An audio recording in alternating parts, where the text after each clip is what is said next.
We're just a couple of minutes over past 8 o'clock. So thank you very much, everyone, for coming along tonight. And tonight's presentation that was obviously around raising your future athlete.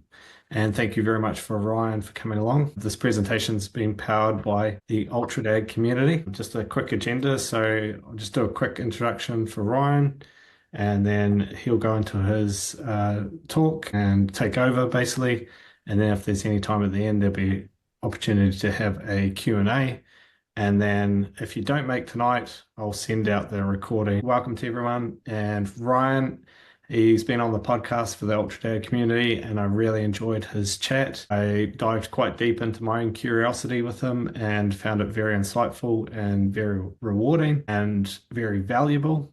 So I hope that tonight's presentation that Ryan's about to deliver will give you some of your own insights. Maybe you might learn something, or if it's about being a parent or about yourself. Without further ado, but Ryan, please take it away. You can share Cheers. now. So cheers for the introduction, Nick. I'll give an introduction a little bit more in depth in a couple of slides time. But what I'll do is I'll outline the session, really. I think it's nice that we've got a smaller room as well, because it means that I can actually address people and people can give insights and ask questions as well. I'm relatively adaptive using Zoom and Teams, etc. So if people think of questions, then feel free to drop it in the chat and I should be able to pick up on them. Nick, you can be my fail-safe if you feel like there's been a question in there that I haven't addressed and I've moved on a few slides. Just give me a nudge. I'm very happy to be interrupted from that side of stuff, because I know what I'm going to deliver, so don't feel like I'm going to lose my place. And I want you to get as much value out of it as we possibly can,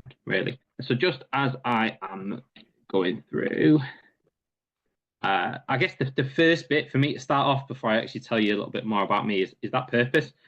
Really, this is what the session is built and structured around, is hopefully by the end of it, if we do like a little bit of aims and objectives, it's about hopefully understanding yourself a little bit more. And I can give insights from kind of sports psychology experience of how we do that.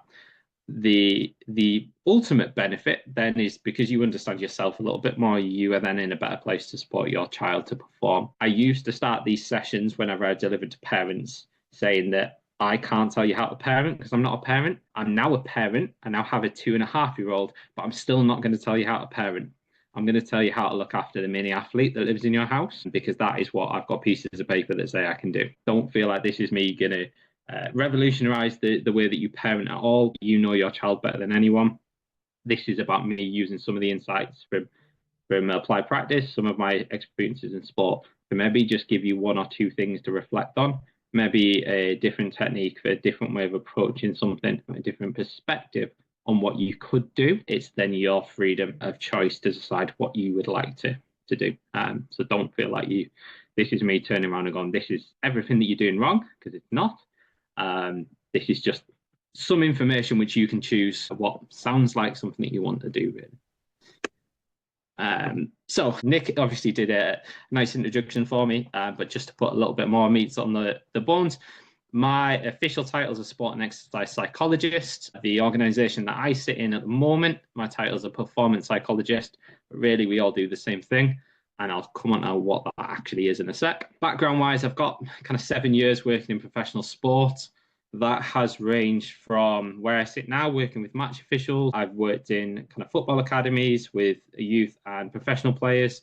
I've worked in rugby and cricket, and then some of maybe the less common sports, so like track cycling, endurance sports. I've worked in boxing and MMA as well. So I like to think I've got a pretty good rounded idea of what sport and performance looks like.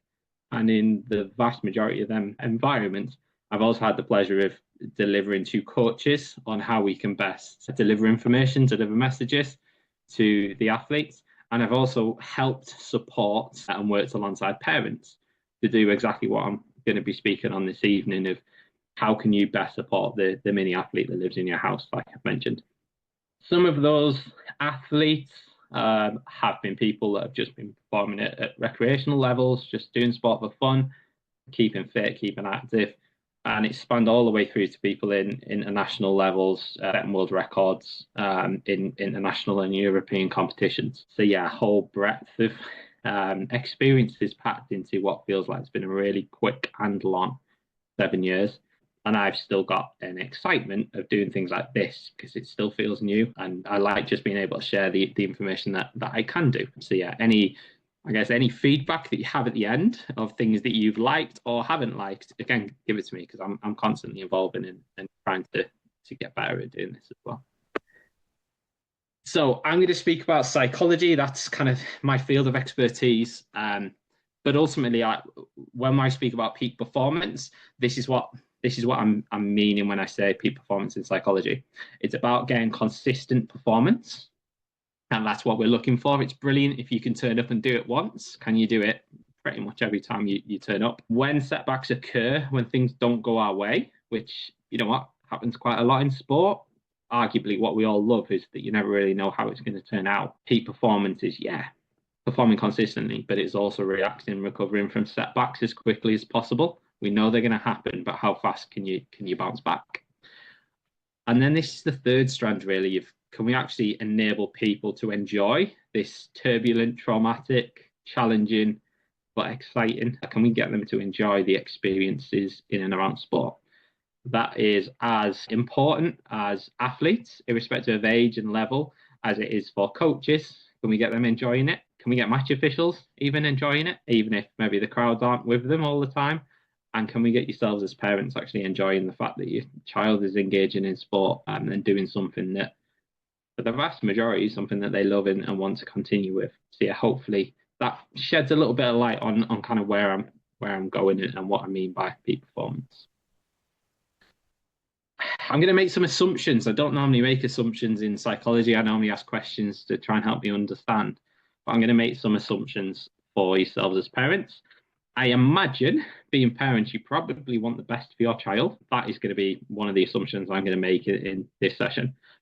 I'm going to say that you also behave with good intentions as well, that no one is actively going out there and behaving in a manner that they are intending to cause carnage. If we phrase it like that, a lot of people act with good intentions. And I'm also going to assume that based on the fact that you've put yourself forward for listening this evening, that you're quite open to information and reflection. You are open to different perspective, different point of view, maybe some different ways of working, and that you're in a space where you're comfortable to sit, reflect on what you actually do, because there will be answers that I pose definitely near the beginning that may take a little bit of time, maybe for you actually think about how you can answer. And as Nick said, the recording for this will be available after. I'm happy to send through the slides as well. And you can sit and think after this in the next few days, in the next weeks, whenever, on some of the reflection points for why do you do what you do.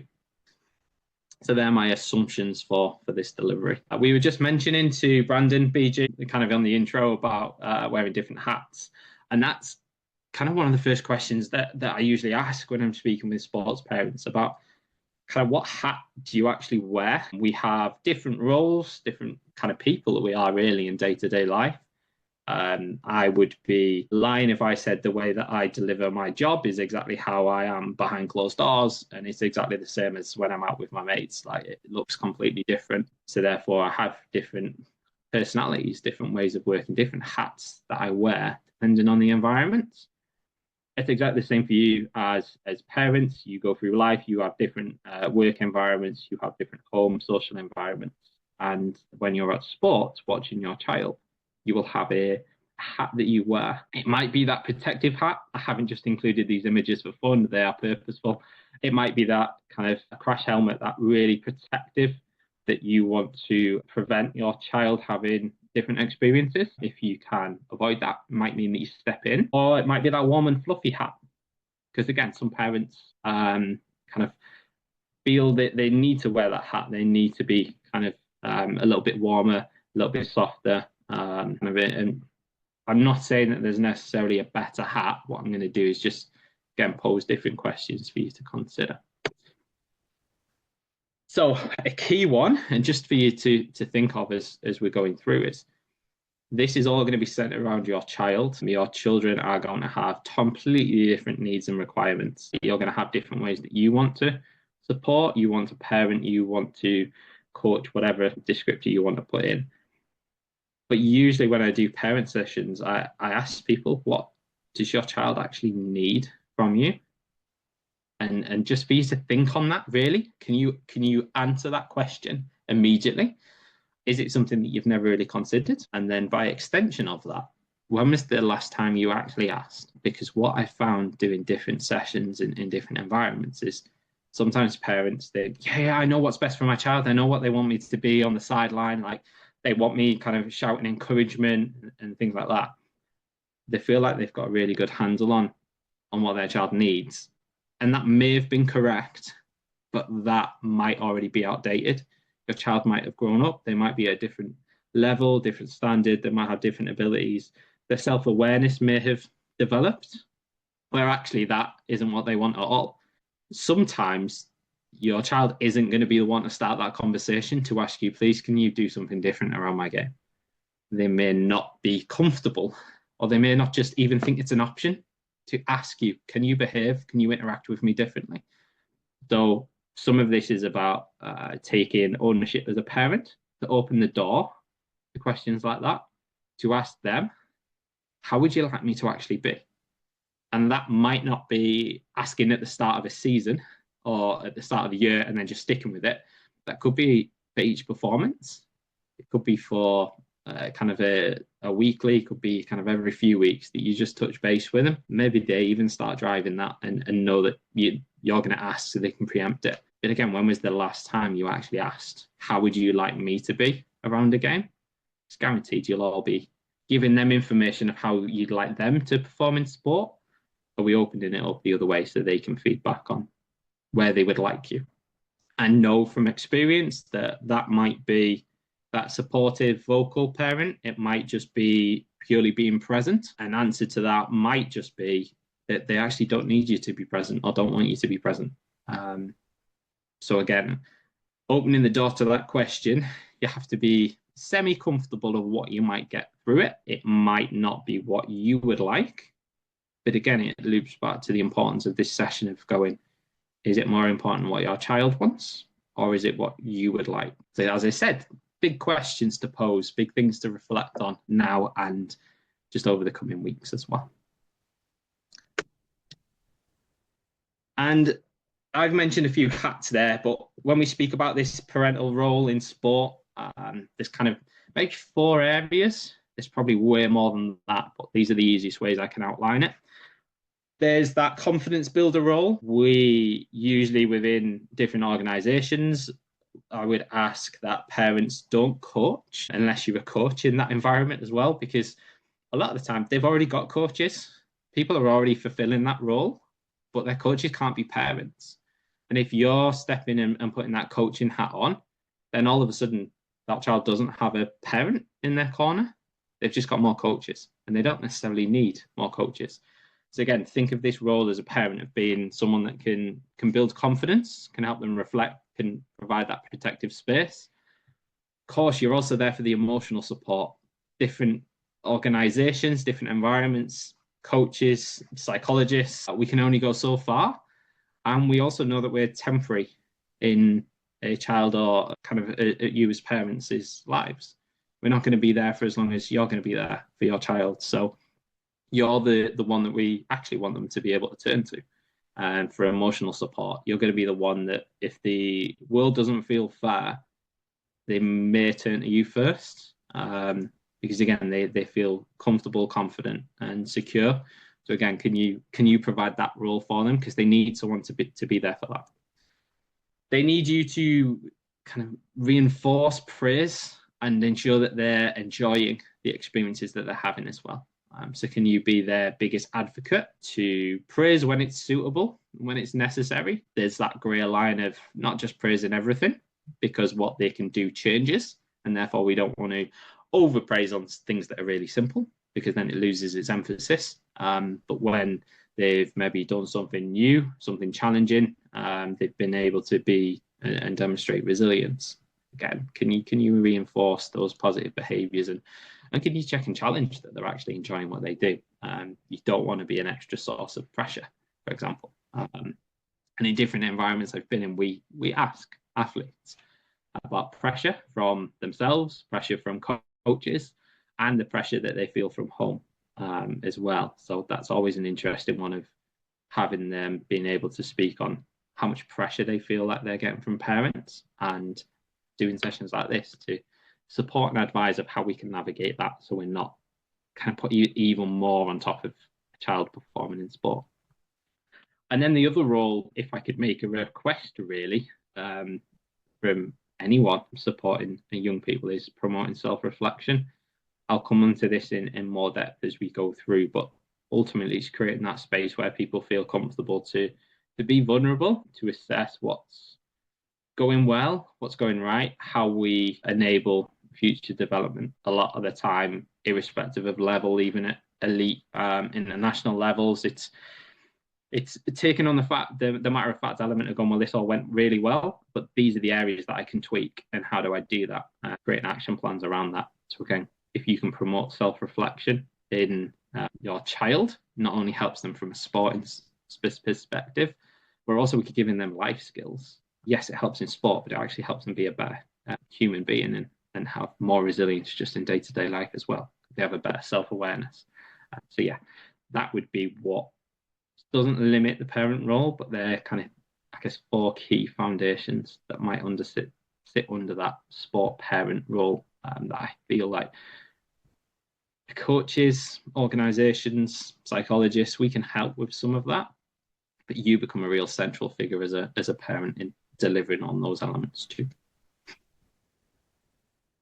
So I guess this is a really good reflection point just for you to think for 30 seconds or so, because I'll go quiet. My microphone's that good. You've just picked up my child screaming at the door as they go to bed. So hopefully that's not the same sensation as everyone's getting. Think on how you feel watching your child. So if I asked you, what are the emotions? What is the experience of watching your child? I actually wonder what you'd say. So I'll give you a few seconds of silence just to think on that one. And then I will move on in a second. If you want to drop it in the chat, you're more than welcome to. Because then I know people are still with me.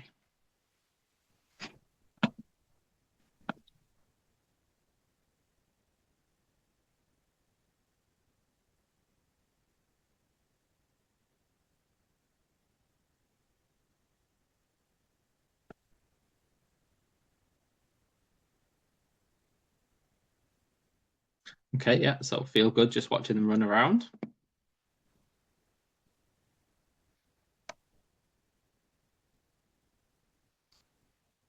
Frustration, yeah, I like it. Open and honest.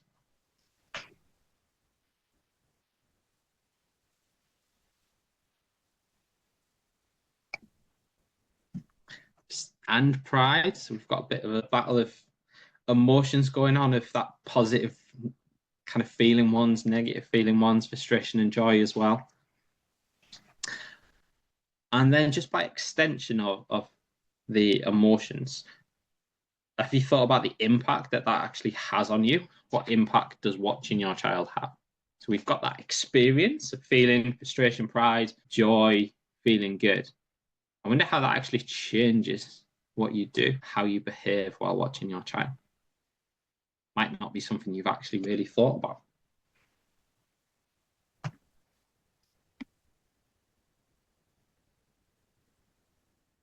So definitely one to reflect on, and a really good like self-awareness questions on there. And yeah, brilliant there for difficult, not just to look for where they need to improve. And yeah, that communication, feedback, they'll feel good, leave them motivated, leave them hungry for development as well. Really like that.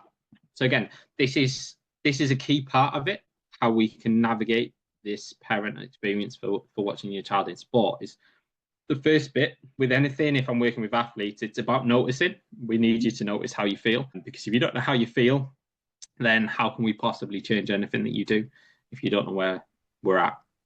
So again, that's one of the really important anchors that we put in with different support is, how do you actually feel when doing?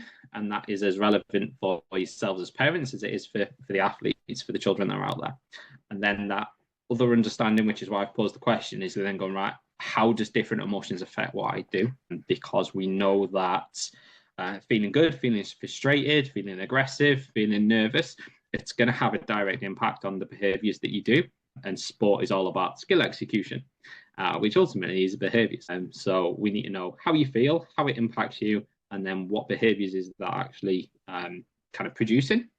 Because some of them can be beneficial, and some of them might actually be a hindrance for performance. So again, pulling it back to that sport parent bit, some of the behaviors that you demonstrate on a touchline, on the side of a court, a side of a pool, side of a track, they're going to have different impacts on your child. They're going to influence how your child feels, and therefore it's going to change the behaviors that they demonstrate and ultimately their performance. If they are feeling anxious and on edge and they just need that little bit of reassurance, it might not be the most calming thing to them to look over and see that you're agitated, you're frustrated, for example. They may need that little bit of a motivation, that little kind of kick just to get them back, reset, and ready to go again. And if you're there being super calm on the touchline, that might not be the best thing for your child. It might be, it might not be. Again, this is where that personality, those different needs come in. So that's the crucial importance of knowing what is it that your child actually needs from you, and how do you demonstrate that whilst being aware of how it makes you feel. The reason I include this is because I've got a really nice little bits coming up. So think about supporting performance in regards to the awareness piece as a parent. If you've got smartwatches, if you've got heart rate monitors on smartwatches, this is a brilliant little bit to do. Next time you are watching your child perform in sport, have a look at what it's actually doing to your body. Because even though you're stood there, guaranteed your heart rate isn't going to be at a normal baseline. You're not going to be at a resting heart rate. We've just seen that you say about joy and pride, kind of challenge, frustration. Guaranteed it's not going to be a calming experience. If it doesn't feel like a calming experience, your heart rate's going to be doing things. It's going to set off different reactions, different feelings, different emotions within your body that then affect how you behave. But as we said, the starting point of this is actually understanding what it is you're feeling in the present. Then we can put actionable steps in place. So usually, as I've said, we'd see kind of resting heart rate increased. If you are looking at burning any fat, think on kind of diets, think on trying to be active. Watching your child perform in sport is actually relatively good for this because you actually burn more calories because your heart rate is raised. Again, different ways to diet, different ways to have a healthy, active lifestyle. Of course, we'd always promote moving around, but sometimes parenting and watching your child compete is stressful, which means we burn calories. It's a byproduct of it. It's not all negative at all.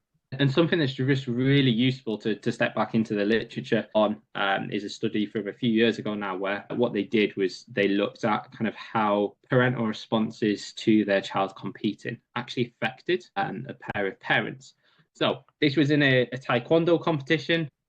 A child was competing, and what they saw that mum's heart rate over a 6 hours competition, 2 fights of about 5 minutes in length each, but over a period of 6 hours, saw mum's heart rate peak at 147, and the resting heart rate for that 6 hour period went from 49 to 91 beats per minute on average, which is a tremendous amount for 6 hours. And yeah, saw mum burn kind of just over 560 calories. Dad wasn't as high on the peak, wasn't as high on the resting, but again, based on metabolic and metabolism, things that are way beyond my area of expertise as a psychologist, and more calories as well. So think on kind of these resting heart rates are kind of that peak is stepping into like sprinting from a fitness perspective. The resting heart rate is moderate intensity for exercise.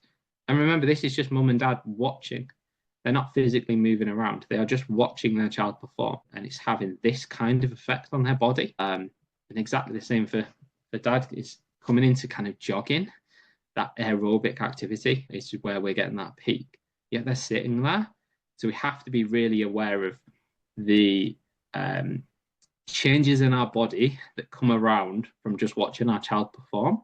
Almost go to that kind of being able to explain why maybe we can't always control how we act, how we behave when watching our children. It may also explain maybe some of the difficulties that we face of trying to demonstrate what we want to for our child, because the fact is that you're pretty much running and performing next to them whilst they are doing, even if it doesn't physically feel like it, because that's the effect it's having. Again, have a look at what that heart rate is doing next time. And this is literally for the stats people that love to see. That is what it looked like over the 6 hours from that first fight to the second fight. So again, huge gap, 4 hour gap between those. But you can see it's not just a peak and then drop off. Kind of heart rates are fluctuating throughout that 6 hour period, purely because their child is involved in a combat sport. You can put the risk, you can put risk of injury, you can put kind of that passion, the commitment that you want as a parent, the wishing that all goes well and they perform. It all affects your emotions. It affects those that heart rate. That changes how you feel and act, and that's kind of the key part of this. Just can we not see for the dad? Yeah, can you see that, Nick? I'm just picking up your question for the dad for the calories. Yeah, you're just kind of blocking the numbers, calories. So you need to just sidestep to the right a little bit. That way? Is that better? Yeah. That's how I set it up. I don't get my head superimposed because I think that would be too distracted on my slides. But yeah, so hopefully you can see that. Yeah, near enough 590 calories there for that. And yeah, so the way that I've structured this next bit is thinking on, we were building on to kind of how we support your child going into performance. And the best way that I could structure this was looking at kind of the week before, of kind of breaking it down into days leading up, and maybe some activities and thoughts that you would have around those. I just clear. Oh, yeah, I'm just removing the annotations that seem to have appeared. Okay, so that's the way that I've structured this next bit for breaking it down from 7 days out all the way up to and then through competition. So I'll give you what we'd recommend for the athlete, and then obviously I will spend a little bit more time on speaking on kind of what you can action from a parent perspective. So start at 7 to 5 days, kind of that period, kind of what would be on our psychology checklist if I was supporting an athlete leading into kind of an event, into a competition, into a key performance. So what I'd get them doing is I would have them looking at reviewing their previous performance, having those reflections on what went well, what do we need to keep doing and maintaining, and then what those areas of developments are, and maybe what wasn't as executed as wasn't as well as we wanted, or kind of what did we completely miss? What do we have to build into this next performance? And then what we would do is we would create an action plan that pretty much goes, right, how do we maintain what we need to? And then how are we going to all but guarantee that we demonstrate what we would like?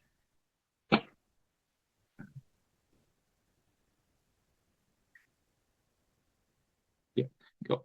And so from a parent role, what can I recommend for you to do at this point? Well, ultimately, it is about supporting and asking. As I've said, can we get to a position where you are supporting your child in whatever their needs are? Are you having that conversation of how they would like you to act in and around this competition? We're about a week out. We're about that 7 to 5 days out. Really good time to go, right, just build it up so that I have awareness as your parent. How would you like me to be? Because then you're not leaving it last minute to ask that question, which is kind of a better way for them to actually take time to think about that. Again, it's not just you that needs time to reflect, it's your child as well. Can you ask them little nudging questions? So it might not be going, right, Ryan has said that we need to review the performance, we need to do reflection points, and we need to action plan. That might not be how you present this, but it might just be where you can start nudging little questions of going, oh, can you remember back to the last competition? Like what did you do well? Or what was the development points? Or kind of what would you like to do better in this competition? Or what would you like to show? Again, just kind of little nudging questions really to get them doing some of these reflections, getting them increasing that self-awareness. And that's the reason. It's about helping them understand what is good for them, better for them. It's helping them understand what their development is. And of course, you can start asking questions from yourself. You can reflect on how you were in the last competition as well as a parent and think of what might be my action plan, what might be better for me to develop as well from a parent perspective. So if we move a little bit closer to competition, that 4 to 3 days, again, we start thinking from an athlete perspective on what was the best performance that you've done, lifetime or recent. How did it feel? How did it look? What made it such a good performance? We end up emphasizing kit prep. Can you just get things bags and sorted out so you're not running around at the final moments? We do things like training reminders. So if we are maybe lacking a little bit of confidence, can we have the sessions? Can we have that evidence down in a viewable way that we can just help the athlete remember how much work they put in when those little moments of doubt stepped in? And we start speaking about self-talk. So again, what they want that narrative, that voice in their head to be saying. How do we counter some of the doubts that undoubtedly are going to present themselves, irrespective of how good you are? And what are we going to do to counter that? What's going to be like the confidence building elements within that? So from a parent role, I think a key one here is promoting that responsibility. We have that key drive to help everyone with as much as we possibly can in life because we think it's the best way to do it and it just simplifies everything if we do it for people. But actually, we need to promote this responsibility. We need to promote this idea of your child taking control and care over their prep. And by extension, it's developing accountability as well. So can we help them understand? Can we help explain to them why we are maybe recommending they take a little bit more control and ownership? And can we help them to justify why this is going to benefit performance? And again, remember, we're using sport as a tool and as an environment to teach them really important life skills as well here. So can we emphasize these opportunities that maybe, oh, it's going to make you a better person if you do your own kit rather than me packing it. But we're trying to get them being a little bit more independent. And ultimately, it helps from a longevity and sport perspective if we have people who are performing that are actually capable of doing and don't just expect that everything is going to be done for them. Because again, we need people to have life skills that whenever they hang up their boots or shorts or goggles, that they are actually able to cope in life as well.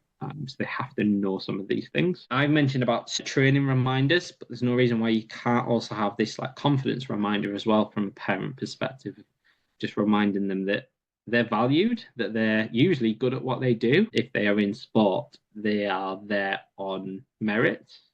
So they have some ability. They actually know what they are doing, and therefore we can emphasize that. We can remind them of that because when those doubts occur, sometimes it's not always easy to remind yourself, especially as a child, that you're actually really good. So that's where you can step in as a parent and provide that role. And also being supportive and positive. Again, there is no second to that. Again, can you provide that encouraging and supportive environment around them?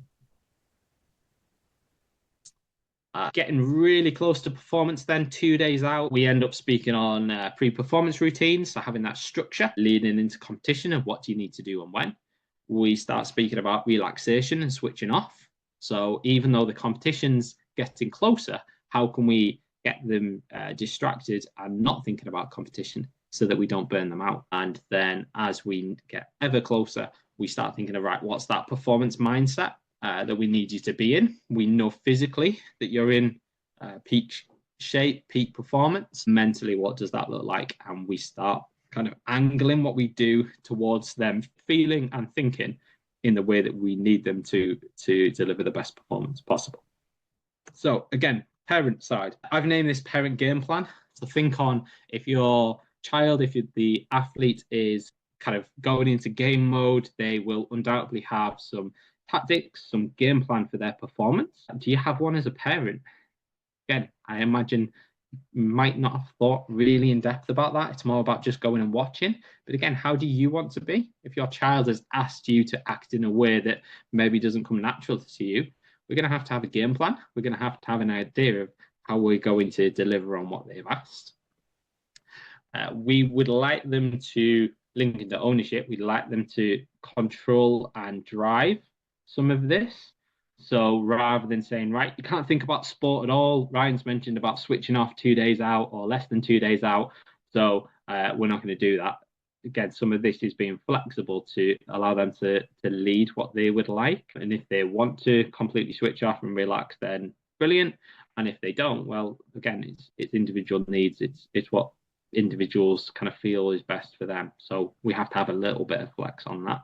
And again, for your own self-awareness, start thinking on how the event not only is going to have an experience for your child, not only going to have an impact on your child, but how's it going to affect you? We've just spoke about high heart rates. We've spoken about emotions. We've spoken about it linking to behaviors. But we need to have that self-awareness of what is it actually going to do to me? Does that then take me out of what that optimal parent mode is for this event, for this competition? And then what's my contingency plan? How am I if I find myself wandering out of what that optimal parent performance looks like? How am I going to bring myself back? That might be classics on, say, taking a breath. It might even just be that physical act of stepping back and then stepping back forwards. That links to some of the match official support that we do, where an assistant on the line might physically step back from their office, take a second, compose themselves, and then step forward back into their office right on the line. So again, simple little things that just enable you to detach from the present physically and then just move back and go, right, when I go back in, go back into the office, go back into performance mode as a parent, I'm going to go back and these are the actions that I'm going to demonstrate. So that's it. It becomes an important one. And we've spoke about the week leading up to, so now we're on the day. We're on the day of competition, and we're now looking at kind of from a athlete perspective, we're delivering the action plan. We are being aware of how we feel as well. Can we notice how we feel? Can we label what those emotions are? And can we just give ourselves those little reminders that we are good at what we do and that the performance is going to come because of all the prep that we've come in. As and when doubts occur, which again, they will, we're being realistic. Can we counter them? Do we have really good confidence reminders to offset? So as a parent, again, you're not necessarily performing, but it's definitely going to have an impact on you on some level.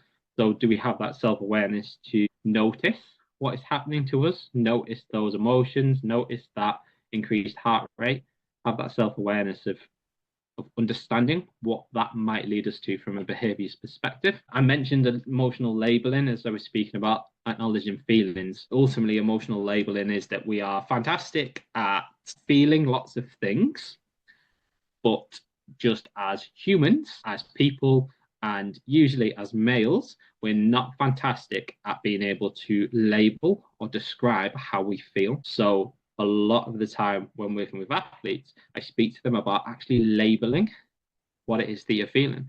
So if you had to put an umbrella term on it, is it sad? Is it happy? Are you frustrated? Are you stressed? Are you anxious? Are you nervous?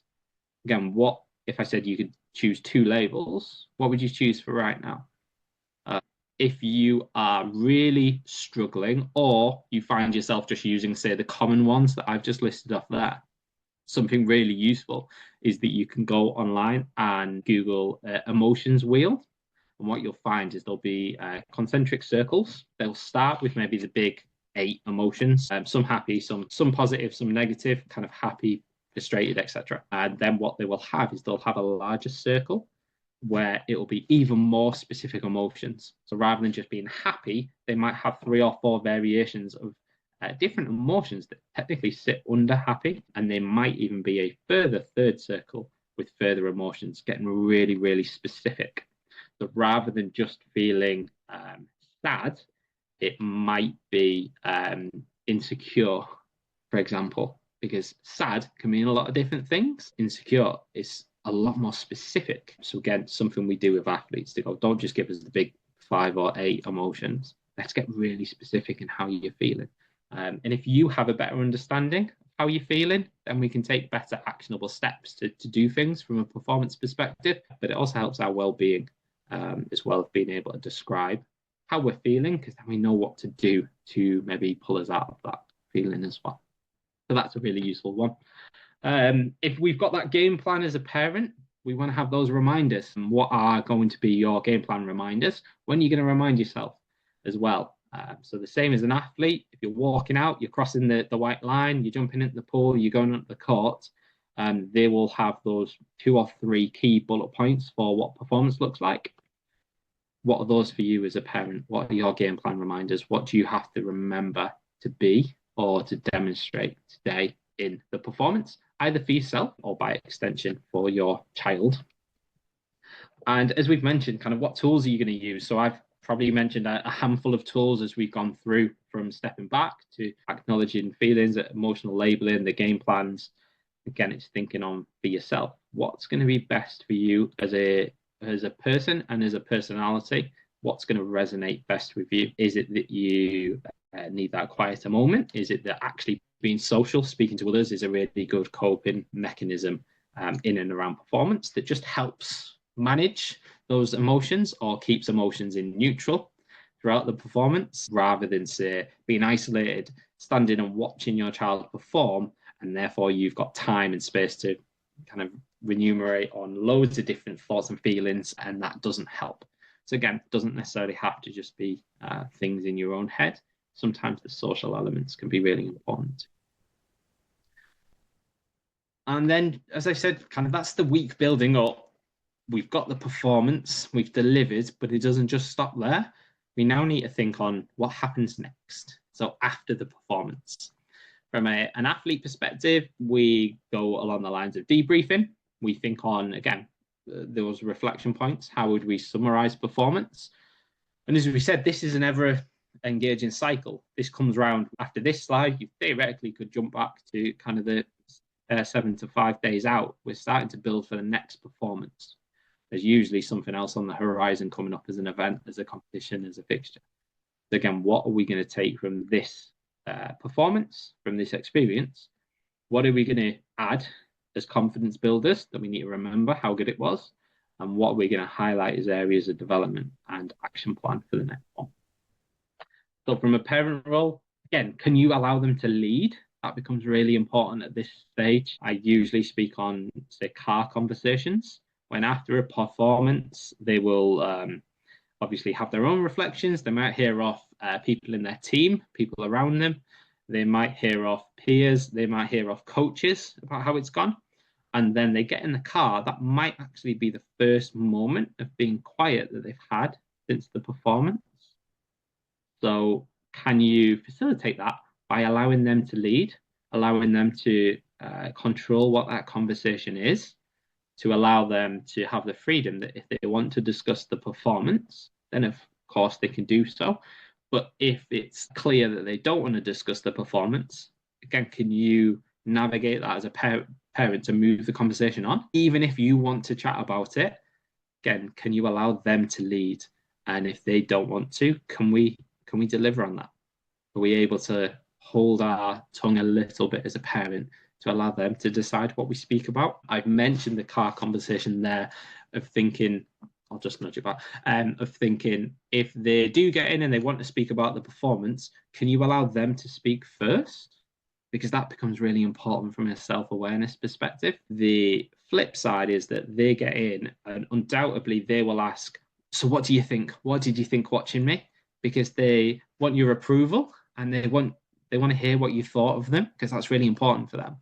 The challenge is that as soon as you open your mouth and say, it was good, it was bad, I like this, I don't like that, you then change what they're going to say.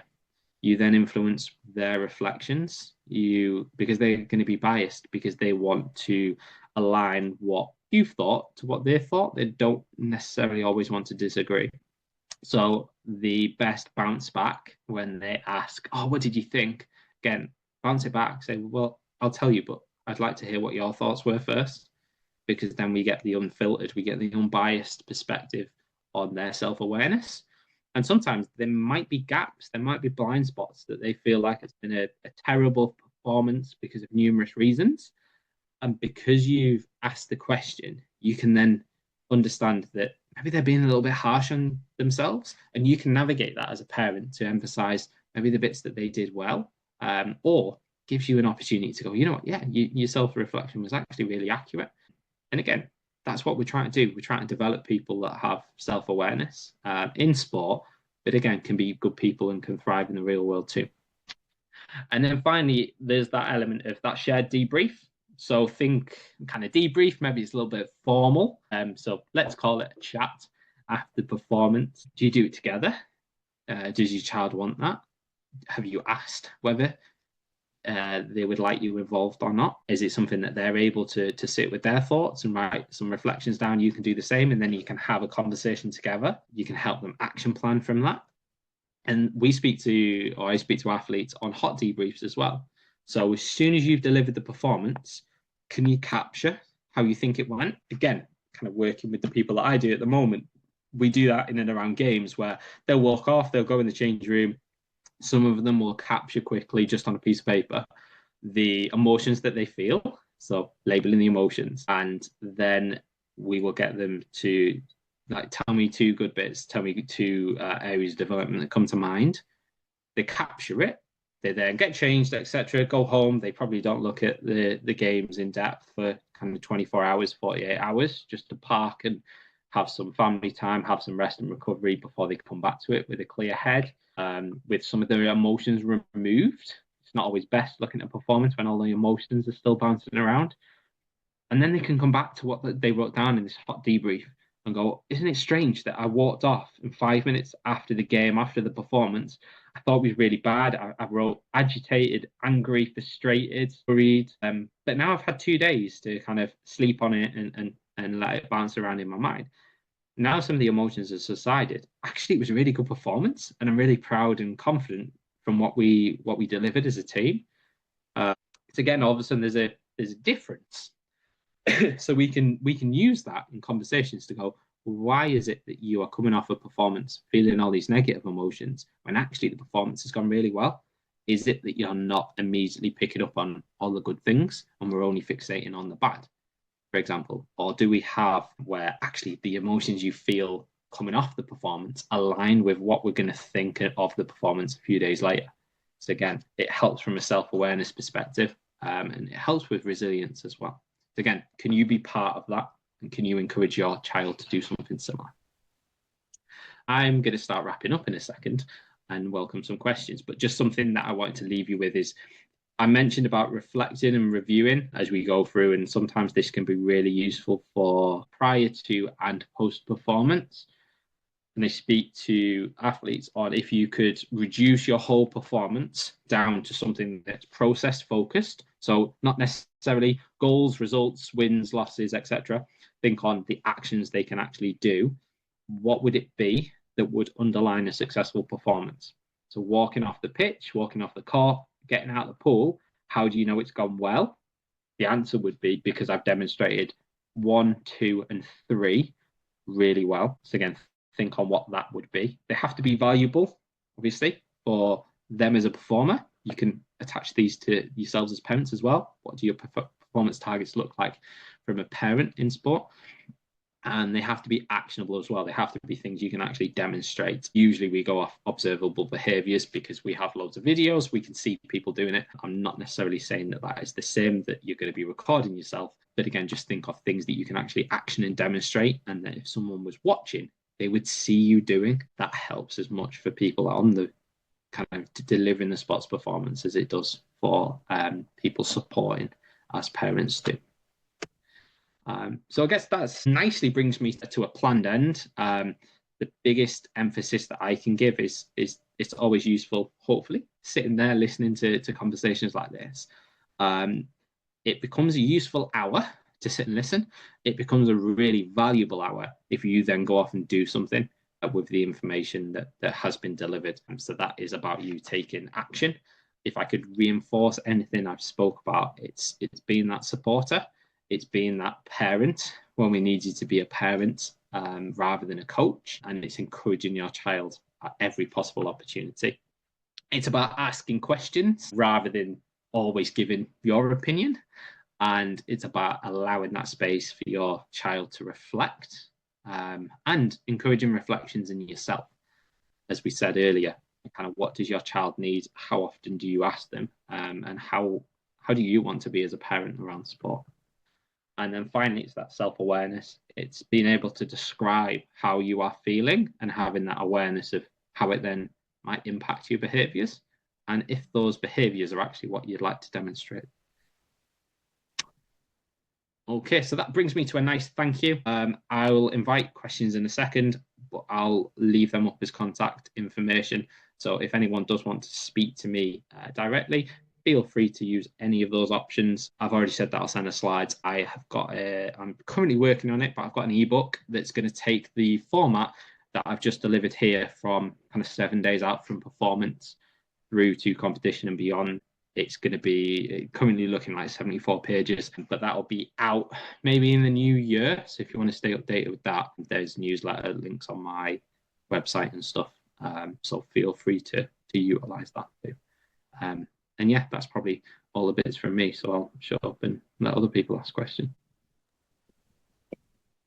Well, thank you very much, Ryan, from me as the host. Guys, I'll welcome you each. If you've got a question, just unmute yourself, or if you're not comfortable or you've got kids that are asleep, you can drop it in the chat as well.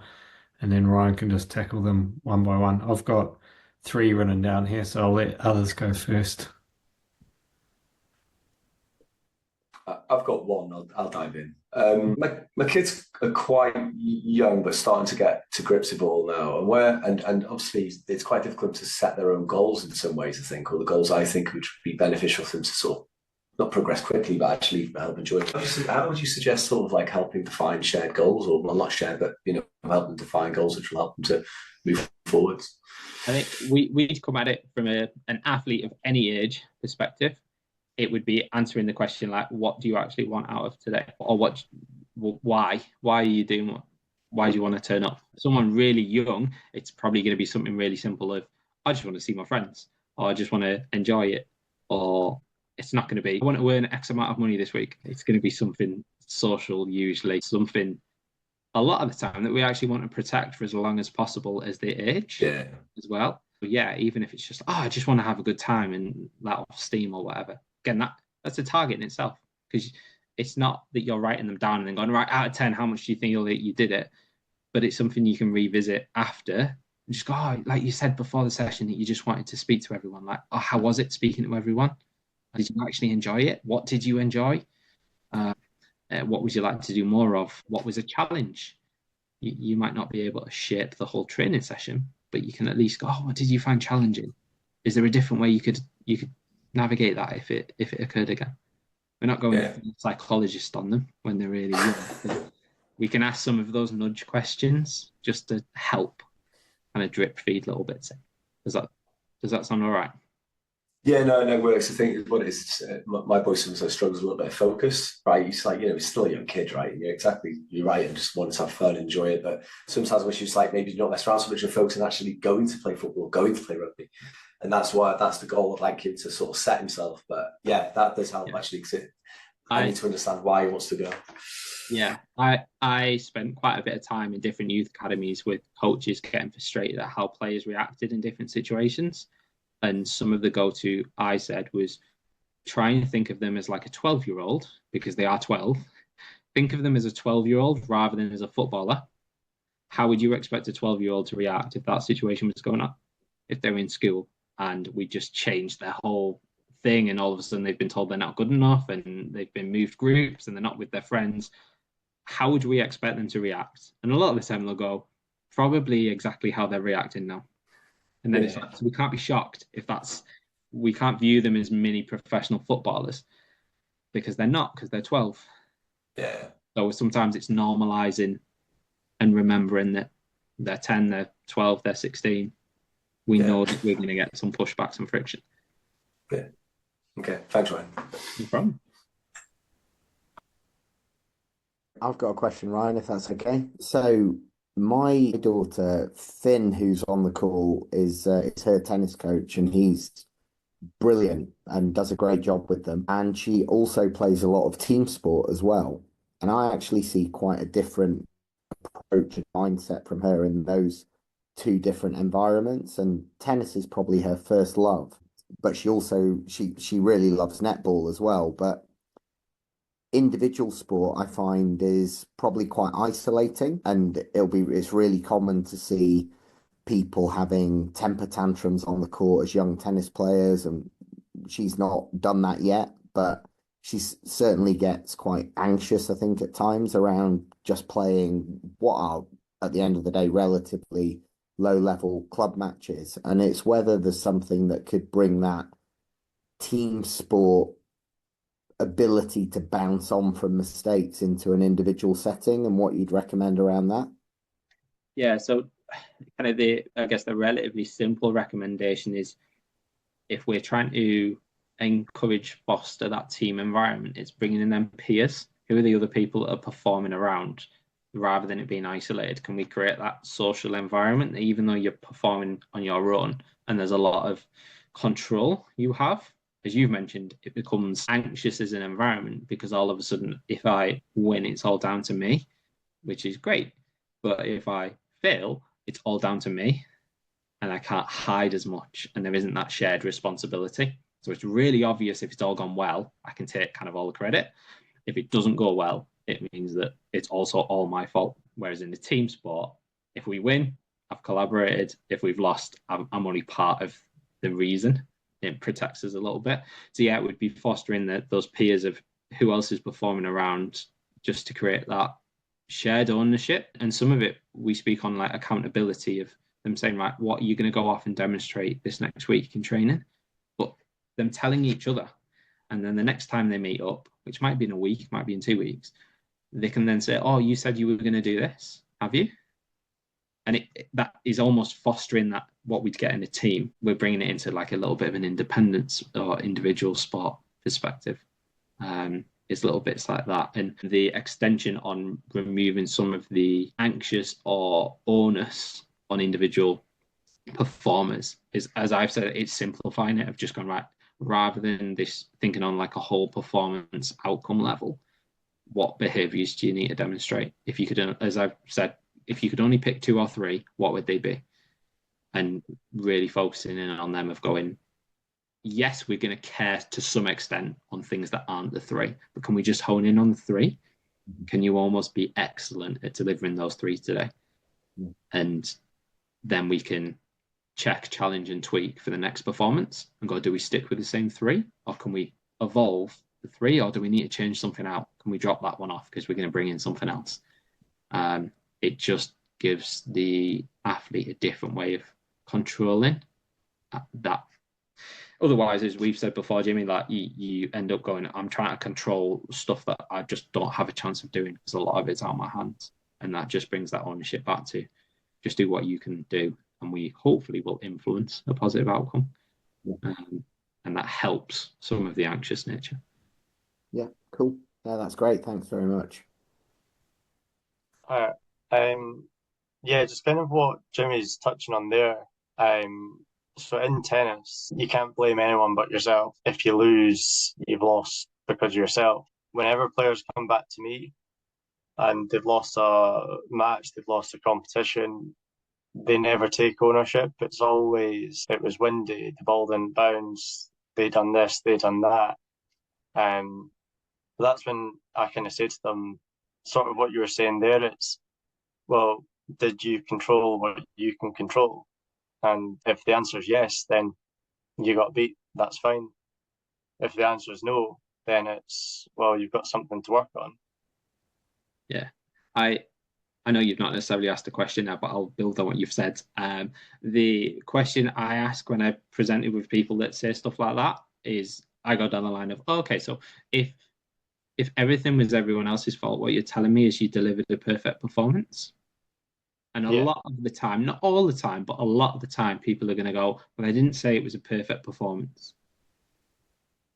Or they're going to say, actually, there are some elements that maybe didn't go as well. And then I jump on that and go, brilliant, tell me more about them. And then all of a sudden, we've got that line of questioning, we've got that little in to then go, okay, so that sounds like there's something you want to improve. And I don't need them to say, and this was a really bad thing I did. A lot of the time, it's just tell me that little thing that we can tweak. And it like, again, I've mentioned about kind of different elite athletes, like sometimes the people that I'm performing, they're not doing terribly obvious bad things, because otherwise they won't be at the level that they're at. A lot of the time we are close to delivering excellence performances, but we can still pick up little 1% and just going, well, what do we need to tweak so it's even better next time? In that pursuit of perfection, but understanding we'll never get there either. Yeah, I think it's like that conversation to have with them, and it's rather than like the parent telling them or the coach telling them this is what you need to do, it's hearing it from the player themselves. Yeah, and that's it. I've emphasized in that, like, you can still have your opinion as a parent, so don't feel like I've just removed your voice and said you can't criticize them at all. You can have your opinion, just let them speak first. You can still say whatever you would like to. That's your prerogative as a parent. As I said in the initial bit, I'm not telling you how to do that, but just hold it back so you hear what they say, because it might be what they say might change what you say, or they might just support it, and you then don't have to hammer the point. You just go, yeah, I get what you've said. Yeah, I think that's spot on. It's good.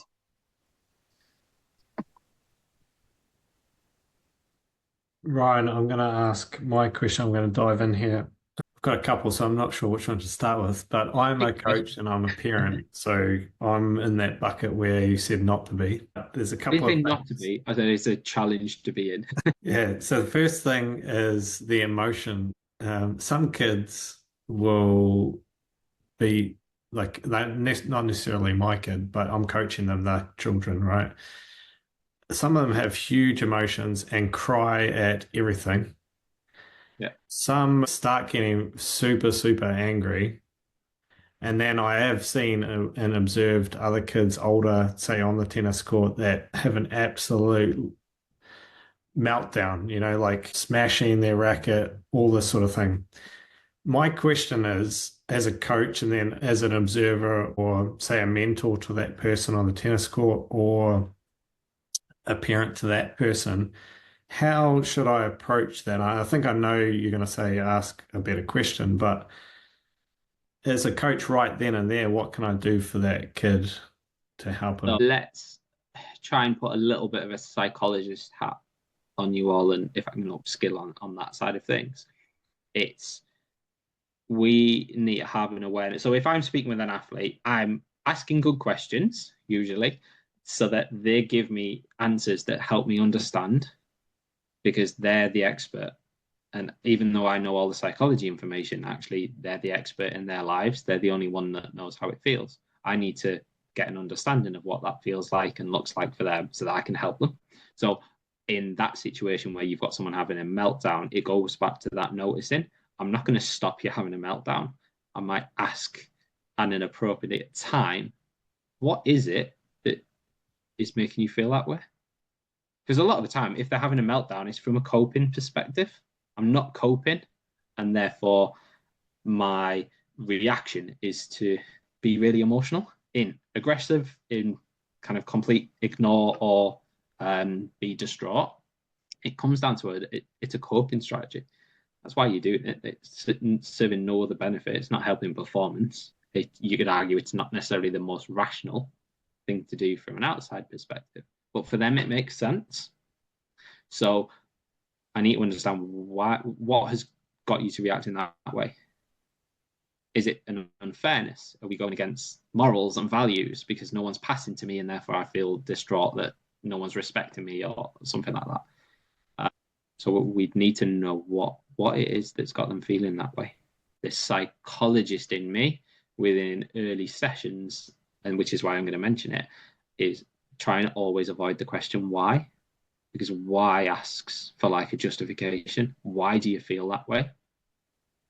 There's potentially a right answer to that. Whereas a better question is going, what's making you feel that way? Or how do you feel? I've not got any judgment on those questions. It's your opinion, it's your experience. I can't call you out on a what or a how.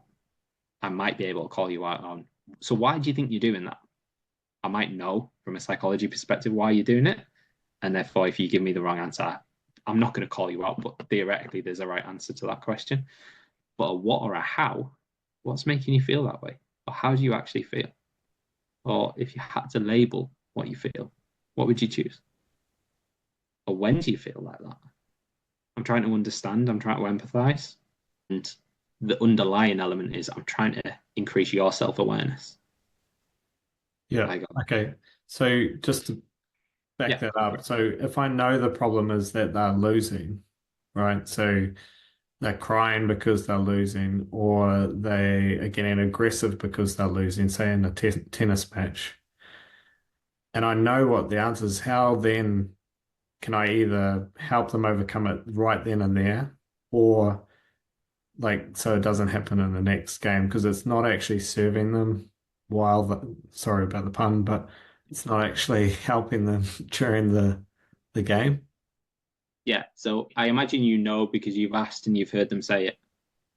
Or is that an assumption? Well, they've basically said it that yeah, they're losing or because oh, okay, maybe I have assumed that in some cases. So my first bit would be to ask Yeah. them what is making you feel that way. If they then say because we're losing, you're like, brilliant, my assumption was right. It's always useful to check because it genuinely might not be. It might look really obvious, but it could be a complete curveball that of why they're feeling that way. We're just connecting dots because that's what we see as humans, and we like patterns and we try and create patterns. So it would be to understand definitely, right, yeah, it's because you're losing. And then it's framing the questions going, so do you want to keep feeling this way? The chances are probably no. And then it's okay, so what do you think we can do in the next 5 minutes that might be more positive, that might be useful, that might help? What does a good next 5 minutes look like? It's not, it's that understanding of going, the likelihood is we're not going to be able to win the game in 5 minutes. But what do you think you can do from a behaviors perspective that might have an impact? Can you just do this for the next 5 minutes? And some of that relies on trust. But sometimes if we set those early questions up that they feel like we're hearing them, that they feel like we're respecting them, that we're there for them and we're empathizing, that sometimes that will give us the trust that they'll go, look, just for the next 5 minutes, what do you think you can do? I'm not going to tell you as a coach. I'm going to ask you as the performer, what do you think you can do? Well, if I can set a challenge, what would you like as a challenge for the next 5 minutes? Can I give you something else to focus on rather than just going, it's all going wrong because we're losing? Okay, to follow on from that, then as a coach, we've got a spectrum of kids, right? Not on the autism spectrum, but also maybe sometimes. But we've got some kids that are well behind and then some kids that are performing well. As a coach or parent coach, how do I make sure that I help all of them move forward and get better without letting my own bias about a kid, coming into it? Like, how do I cultivate them wanting to all get better? So this is me assuming that the world is brilliant and you've got time for them all. It would be having it's where possible having those conversations or challenges or presenting the coaching sessions in a way that everyone has the opportunity to demonstrate what they can do at their level. And success might look different for different people. And even if it has to be something prescriptive, take like a team where maybe you've got five aside, there might be a really obvious outcome of who did best, and it comes down to ability. But that doesn't necessarily stop you checking in with the poorer ability children to say, I really liked what you tried to do there, pushing themselves out their comfort zone. So we speak on, again, take academy football, you're in an environment where you've got 25 and two of them are going to make it. And that scale of abilities can be vast. So it's going, right, what does appropriate challenge look like for everyone? Can we do power-ups? Can we gamify training where they can unlock different levels together as a team where it isn't as obvious on like an ability merit side of things? And can we set challenges for maybe some of the lower ability ones that are relative to their ability? That's a push, that's a stretch target for them that might look really easy for others. But again, can we make it appropriate where possible? And can we bring them together as a group as much as possible as well? So they're not always operating on their own. Does that make sense? Yep, cool. Yeah, I think that kind of answers the third question. So, if anyone else has any questions, go for it. And yeah, just popped a wee message in, just something that I try and do with players on the tennis court. It's just trying to like get them almost like mentally off of the pressure situation, and bring them back to where they feel comfortable, like on the practice court. So if they can develop like the same habits when they're serving, they bounce the ball the same amount of times, or if they're returning serve, that they think about something that's not the previous point, it's a good way for them to get in a better frame of mind. Kind of like what Ryan was saying as well. It's like for the next 5 minutes, can you do this rather than the last 5 minutes? Because it doesn't matter what happened in the last 5 minutes. If you could listen into the comms of match officials in English football, you would undoubtedly hear the phrases next action constantly, which is where they've made a decision, they've made the judgment, something has happened, and then that is their moving on statement. Next action. It cuts all the comms out from everyone else. We're talking about what's just happened too much. Let's reset and go again. And that's what they use. Like you mentioned there, you'd almost pair the pre-shot routines, the consistency of the actions that you're mentioning with that kind of verbal phrase to go, right, what's the next action? Let's look forward rather than mulling over what's just happened. Because especially in the sports that I serve, thinking about what just happened for the next 5 minutes usually compounds errors when we've got 3 to 7 days between this performance and the next one where we can analyze it from 10 different angles. Now is probably not the best time to try and review it. So can we park it and can we think about it later?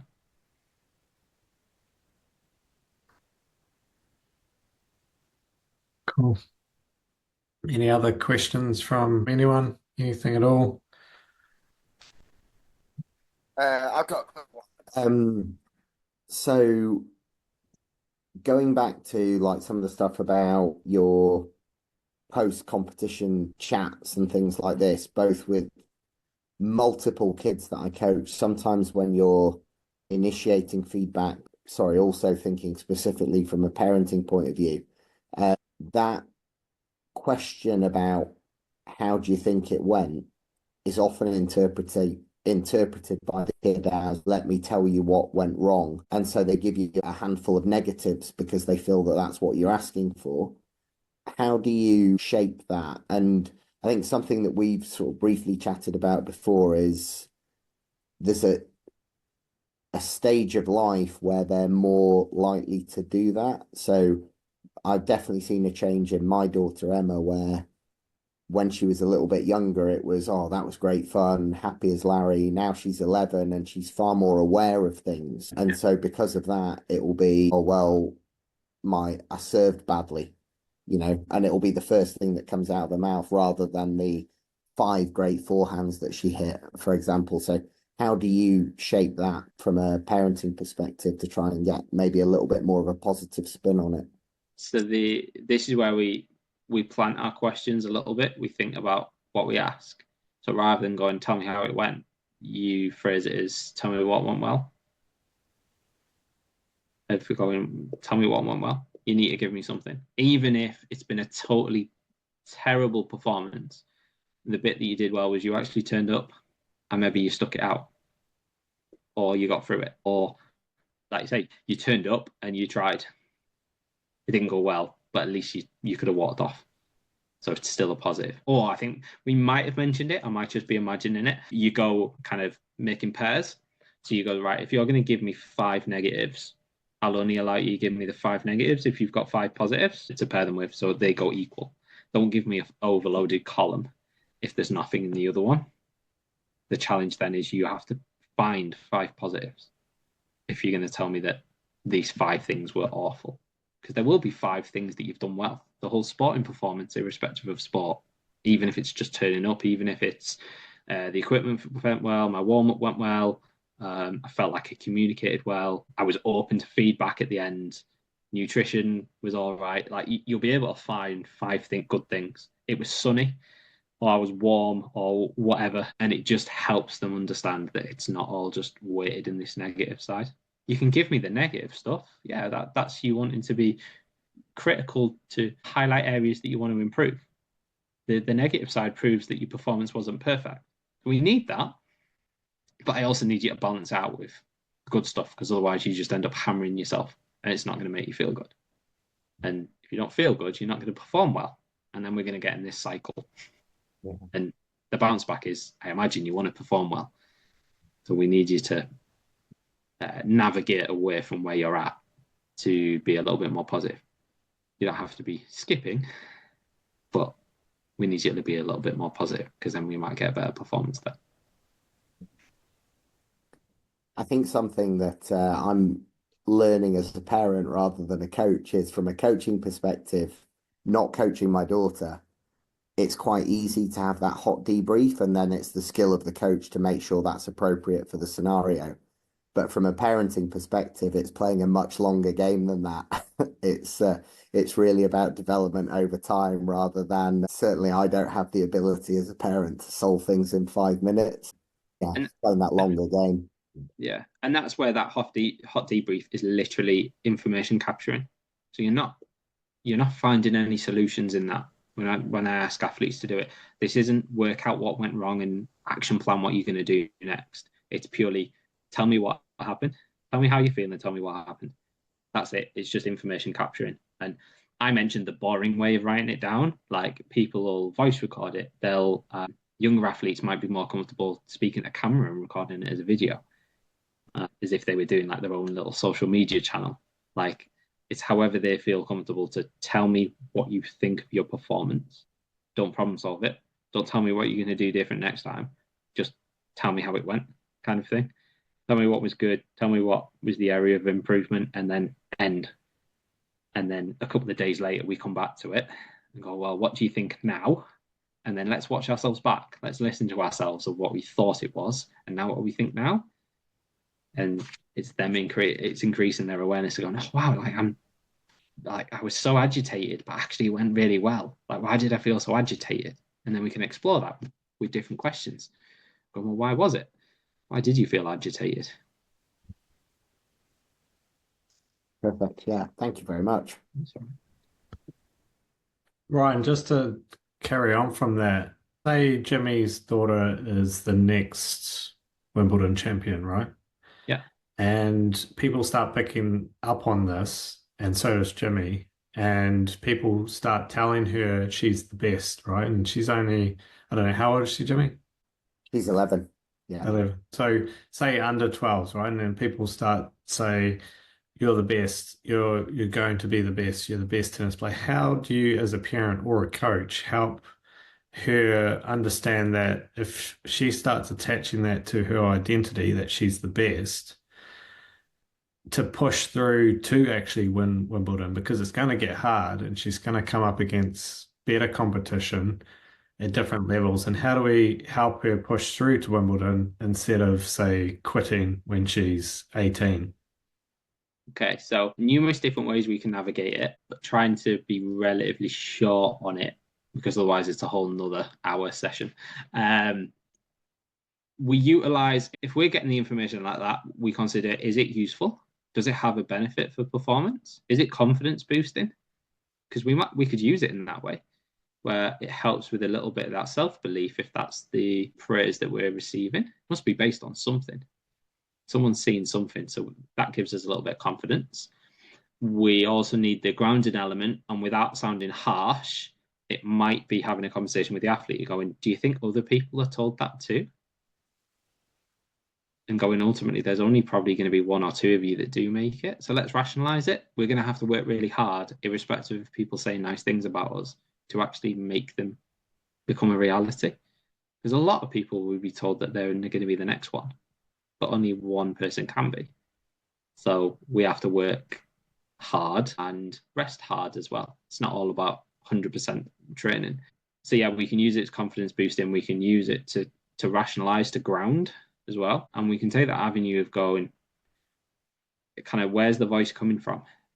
as well, and whose opinions do they trust, and who cares about them the most? Because lots of people can say things around athletes, around performers, and a lot of the conversations I end up having with them is going, yeah, but who actually cares about you, and whose opinion is going to flip next week? Sometimes I speak about it as like an emotional remote. If you had a remote that controlled how you felt, who would you give it to? And who's on the list? Who are you going to trust if they can affect how you feel? It's probably going to be family. It might be coaches. It might be some people in the sport that you know and respect really well. It's not going to extend towards supporters. It's not going to extend towards rivals, because they're not out there to care about how you feel. You can notice their voice, but it's almost like we don't internalize it. We just go, I wouldn't trust them. It's like their voice becomes meaningless. I'd rather focus on people's opinion I care about, or they care about me. Okay, so I should be, say, as a parent, I should be helping her think like that. Is that a question? Or is it a statement? Maybe a question. Should I be helping them think like that? You can help them think across the three of them. So if we are hearing things like that, can we use it for performance benefits? Does it boost their confidence? Okay. The better they get, the more noise they're going to have around them, which means that we're going to have to be better at filtering the noise, which comes back into the emotional remote concept. We're going, well, we can't believe everyone's opinions, because at some point we're going to get conflicting views on how good you are. And then what do you do? Because if you believe both of them to be true, they can't be. So we can't believe everything that we hear. And again, it's that grounding of going, you use it as a target. Fantastic. You want to be that brilliant. Well, what do you think you need to do to get there? Let's turn it from an outcome to a process, to a performance kind of mantra and stepping stones to go, brilliant. You can have that as an end goal. We're going to have to do a lot of stuff to get there. What's the stuff? What's the bit we can focus on now? The same as a performance. What are the performance targets? You want to win. Tell me what you're going to do. You can be the best, the number one in the world. Brilliant. Tell me what you're going to do together. And then do it. Okay, cool. I think we may have gone a little bit over time, but any last Hopefully it was valuable. words, Ryan? No, like I say, I thank you for the engagement. Thanks for the questions. I hope it was valuable in what was delivered. Just reading some of the messages, it sounds like it was. And I appreciate you sticking around to ask questions as well. Yeah, that is all from me. Cool. Very much. Really enjoyed it, Ryan. Cheers. Cheers, Jimmy. Yeah, thank you very much, Ryan. Appreciate it. I will speak to you soon. Cheers. Bye for now.